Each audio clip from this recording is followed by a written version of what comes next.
Oi, esse é o primeiro vídeo de uma série. Escolhi compartilhar um pouco mais sobre nova economia, economia para transição ou economia regenerativa. E acho que o primeiro é por quê, né? Por que cabe falar sobre nova economia, economia para transição ou uma economia regenerativa? Quando a gente começa a falar disso, não tem como a gente não falar de um cenário de crise.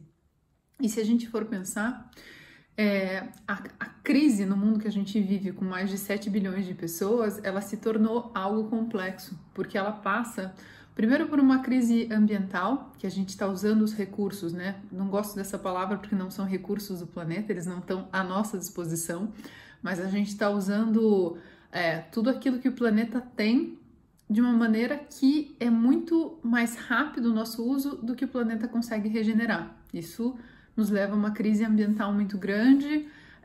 A maior febre dessa crise ambiental é o aquecimento global. Então, o que acontece? Como a gente está deteriorando os recursos naturais, a gente acaba que está sofrendo as consequências com fenômenos climáticos extremos e tudo mais. A segunda parte dessa crise é uma parte de uma crise social, que a gente vê mais de 800 milhões de pessoas passando fome, enquanto isso 1,3 bilhões de toneladas de alimentos desperdiçados. E se a gente for olhar isso, então eu estou olhando para uma parte da população que está abaixo da linha da pobreza, que passa fome, mas eu estou olhando também para um outro lado da população que tem recursos e que está sofrendo com doenças como, por exemplo, a depressão, que afeta mais de 300 milhões de pessoas no mundo, de todas as idades, de todas as classes sociais. E além disso, a gente tem também uma grande crise econômica, que esse modelo econômico, ele acaba que ele vai gerando concentração de renda. E com isso, mais de metade da riqueza do mundo, ou seja, metade do dinheiro do mundo está concentrado em 5% das pessoas.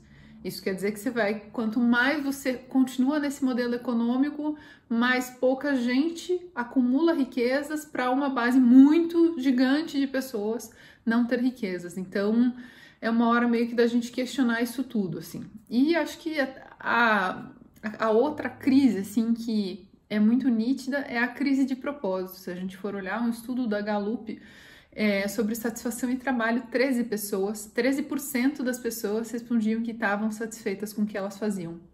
Isso é dado pré-pandemia, pré-Covid, mas é um grande indicativo que esse modelo não estava dando conta. E aí vem a crise,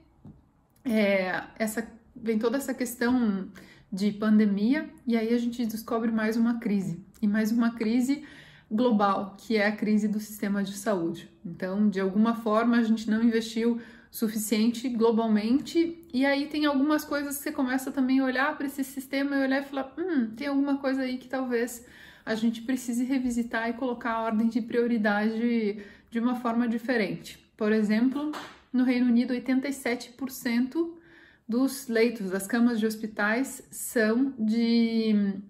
elas pertencem a fundos de private equity, que tem por objetivo maximizar o lucro.